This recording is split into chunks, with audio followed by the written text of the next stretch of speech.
श्री राम।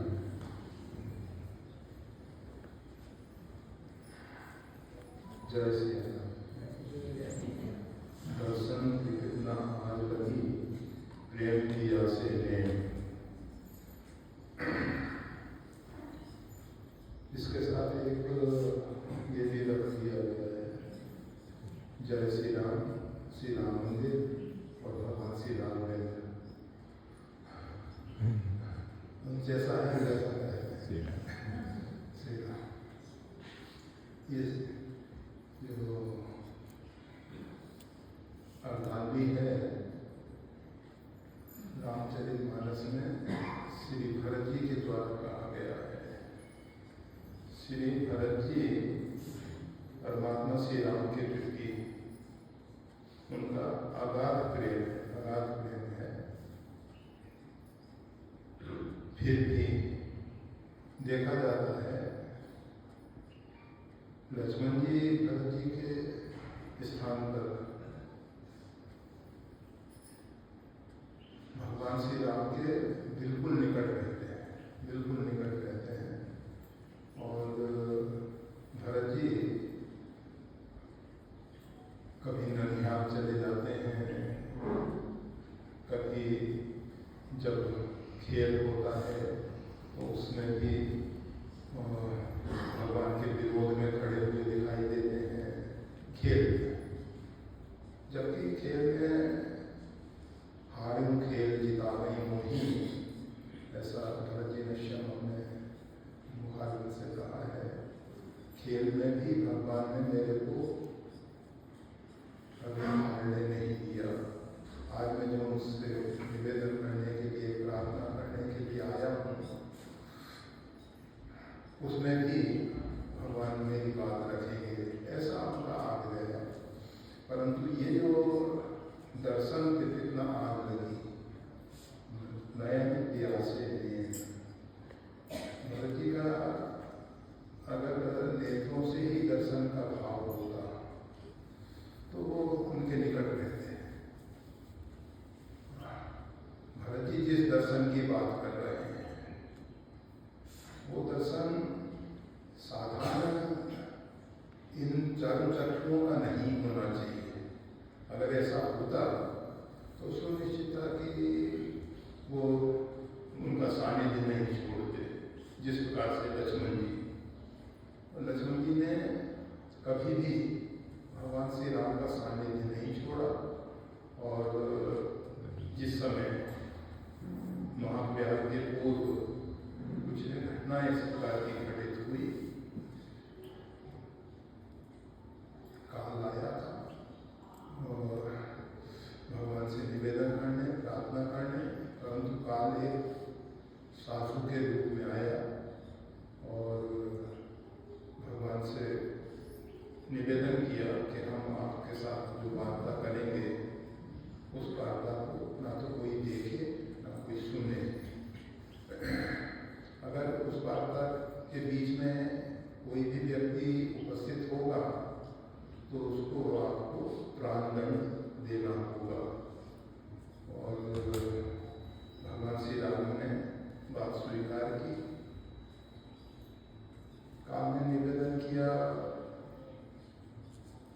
कि भगवान, आपने जो भूमंडल पे रहने की अवधि निर्धारित की थी वो अवधि पूरी हो चुकी है। फिर भी अगर आपकी इच्छा है तो और लंबे समय तक आप यहाँ रह सकते हैं, क्योंकि भगवान के ऊपर किसी का शासन नहीं है। परम स्वतंत्र सिर पर कोई भावई नहीं करो कोई, वो बात यथार्थ है। भगवान स्वतंत्र है, परम स्वतंत्र है। हम सब स्वतंत्रता की बात करते हैं, परंतु हम सब परतंत्र हैं। हम विषयों के गुलाम बने हुए हैं, हम अपेक्षा आकांक्षाओं के गुलाम बने हुए हैं। हमको हमारी वासनाओं का कोई अंत नहीं है। हमारी इतनी अपेक्षाएं हैं, इतनी आकांक्षाएं हैं। स्वतंत्र वही व्यक्ति हो सकता है जिसके मन और बुद्धि उसके अधीन हों, और जिस व्यक्ति के मन बुद्धि उसके अधीन नहीं है वो स्वतंत्र नहीं हो सकता।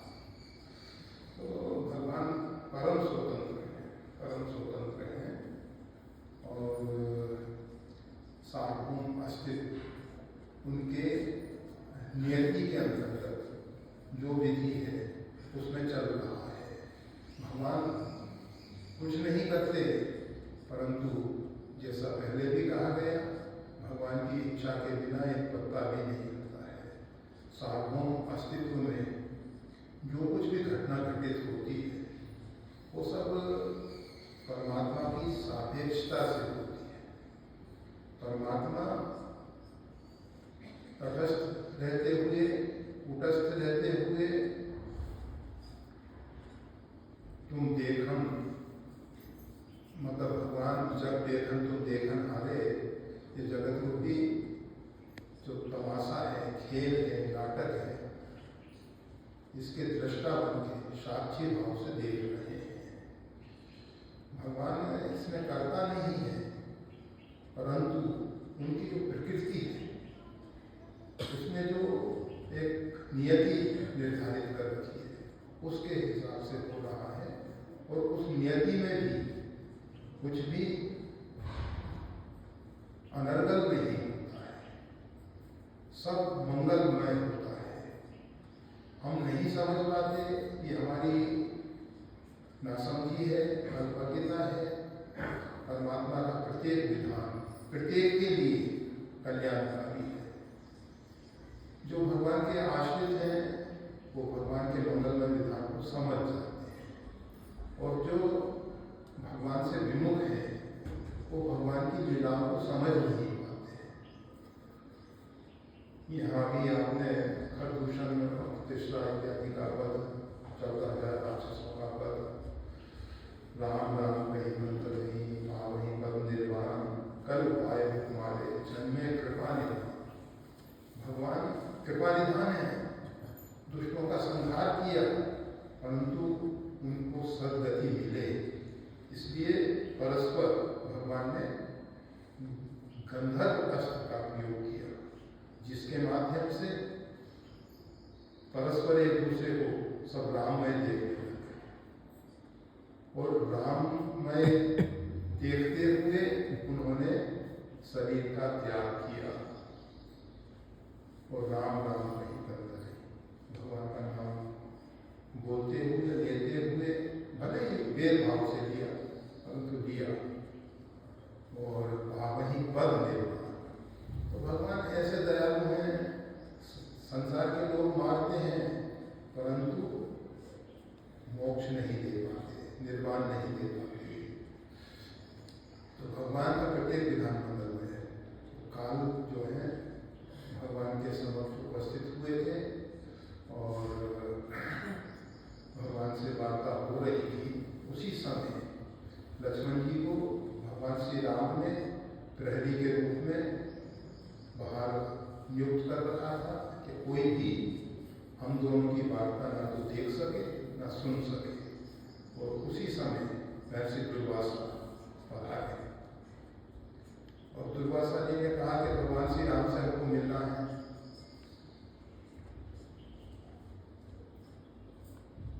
लक्ष्मण जी ने उनका आतिथ्य करते हुए उनको बैठने के लिए सुंदर आसन दिया। उन्होंने आसन स्वीकार नहीं किया कि पहले हमको भगवान श्री राम से मिलना है। कहा कि भगवान इस समय विशेष वार्ता में है। कहा देखो, अगर भगवान के पास ये समाचार दो, मैं आया हूँ, अर्थात महर्षि दुर्वासा पधारे हैं। अगर भगवान श्री राम उस विषय में जो भी निर्णय लेंगे वो मेरे स्वीकार होगा। लक्ष्मण जी ने सोचा कि अगर मैं भगवान श्री राम के पास जाता हूँ, वार्ता के अंतर्गत मैं वहाँ पहुँच जाता हूँ, तो भगवान को मेरे को प्राणदंड देना ही होगा, क्योंकि भगवान रघुकुल शिरोमणि है, रघुनाथ हैं, और रघुकुल ही सदा चली आई। भगवान श्री राम जो प्रतिज्ञा कर लेते हैं, वचन दे देते हैं उसका निर्वाह करते हैं। इसीलिए हम सब भक्तों को सगुण साकार रूप में भगवान का एक बहुत बड़ा संबल है कि भगवान अपने आश्रितों का कभी त्याग नहीं करते। बस हम में कमी है कि हम सही रूप में भगवान का आश्रय नहीं ले पा रहे हैं। लक्ष्मण जी ने विचार किया कि अगर इस समय मैं जाता हूँ तो मेरे को भगवान प्राण दंड देंगे, नहीं जाता हूँ तो दुर्वासा जी का श्राप संपूर्ण अयोध्यावासियों को नष्ट कर देगा। संपूर्ण अयोध्या को बचाने के लिए, अयोध्यावासियों की रक्षा करने के लिए लक्ष्मण जी भगवान श्री राम के पास पहुंचे और लक्ष्मण जी ने भगवान से निवेदन किया। भगवान ने कहा महर्षि अगस्त को तुरंत बुलाया जाए। अगस्त जी को लेके आए हैं। अगस्त जी ने कहा मैंने लंबा अनुष्ठान किया था। दुर्वासा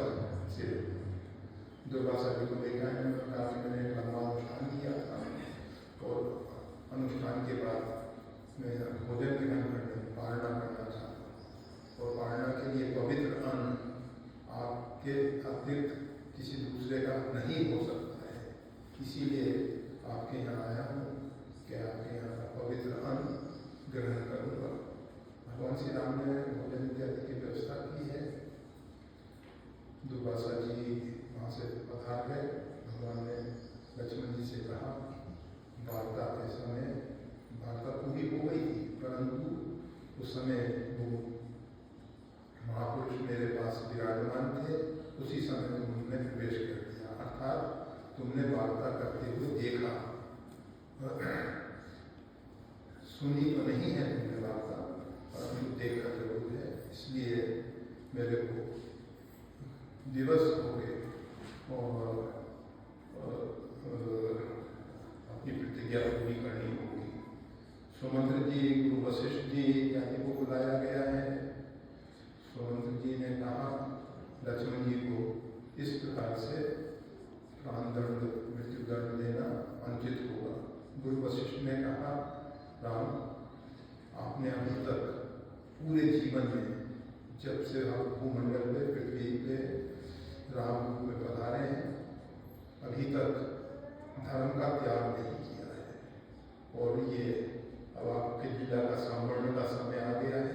इस समय भी आप धर्म का त्याग ना करें और लक्ष्मण जी को आप त्याग दें, क्योंकि महापुरुषों के द्वारा व्यक्ति का त्याग जो है वो उसकी मृत्यु के तुल्य होता है। अगर कोई महापुरुष हमारा त्याग कर देते हैं तो समझना चाहिए कि वो हमारी मृत्यु हो गई। लक्ष्मण जी ने भगवान के चरणों में प्रणाम किया है और कहा कि प्रभु आपके बिना मैं नहीं रह सकता हूँ। और सरयू में जाके उन्होंने उत्सर्ग किया है। और कहने का मतलब ये है लक्ष्मण जी जीवन पर्यंत भगवान का साथ नहीं छोड़ सके। और भरत जी जो कह रहे हैं दर्शन के बिना आज लगी प्रेम प्यासे नयन, अगर इनको भगवान के रूप माधुरी का दर्शन करना होता, केवल रूप माधुरी का दर्शन करना होता, तो वहाँ शरीर से अधिक निकट रहने की कोशिश करते हैं, परंतु ऐसा उनके जीवन में दिखाई नहीं देता है, नहीं दिखाई देता है। तो ये दर्शन क्या है? मुख्य बात दर्शन की है। हमारे यहाँ जो वेदांत दर्शन, आत्मा जो है नेत्र का, वाणी का, इंद्रियों का विषय नहीं है, फिर भी कहा जाता है अरे वह दृष्टव्यम, इस आत्मा को देखो। आत्मा किस दृष्टि से देखा जाता है, परमात्मा किस दृष्टि से देखा जाता है, उस दृष्टि और उस दर्शन की बात यहाँ श्री भरत जी कह रहे हैं। दर्शन प्रेम प्यासे ने, तो यहाँ उसका कोई दूसरा अर्थ हमें उचित नहीं लगता। हमें तो ऐसा ही लगता है कि भरत जी उसी दर्शन की जो वेदांत फिलॉसफी जो है हमारे, उसको दर्शन कहा जाता है। तो इसमें हमारे यहाँ आत्मा को जिस दृष्टि से देखा जाता है उस दृष्टि की बात है और उसी की अतृप्ति की बात है। और उसकी तृप्ति जब तक नहीं होती है तब तक हमारा जीवन जो है अधूरा है। जब तक हमको परमात्मा के स्वरूप का दर्शन नहीं होता है। कौन सा परमात्मा का स्वरूप? चिदानंद में देह तुम्हारी, विगत विकार जान अधिकारी, विगत विकार जान अधिकारी। भगवान राम स्वरूप तुम्हार, वचन अगोचर बुद्धि पर। गुरु वाल्मीकि भगवान श्री राम के विषय में कह रहे हैं, राम स्वरूप तुम्हार, वचन अगोचर, बुद्धि से परे है, वाणी का विषय नहीं है वो। क्यों नहीं है? क्योंकि चिदानंद में देह तुम्हारी, आपकी जो देह है चिद और आनंद तत्वों से बनी है। पंच महाभूत की रचना नहीं है ये जो, और जो चिद और आनंद को देख सकता है, समझ सकता है, वो नेत्र, ये चर्म चक्षु नहीं है। हम अपने चर्म चक्षुओं के द्वारा उस परमात्मा के चिदानंदमय रूप को नहीं देख पाते। भगवान का वास भी चिदाकाश महाकाश पाशम, भगवान का निवास ही चिन्मय आकाश में होता है। भगवान का निवास इस आकाश में। तो उस दृष्टि के लिए भरत जी कह रहे हैं कि अभी तक मेरे को वो दृष्टि प्राप्त नहीं हो सकी है, इसलिए मेरे जो नेत्र हैं वो अभी भी प्यासे हैं। हम सब कोशिश करें, भरत जी को तो वो दृष्टि अवश्य मिली, और अगर श्री भरत जी को मिल सकती है तो कोई भी व्यक्ति उस दृष्टि को पा सकता है। हमारे प्राचीन आर्ष ग्रंथों में ऋषि महर्षियों ने वो दृष्टि पाई है, उस दृष्टि से परमात्मा को देखा है, आत्मा का साक्षात्कार किया है, उस परमात्मा का साक्षात्कार किया है। तो बस रामचरितमानस आप सबके लिए एक गेय ग्रंथ है।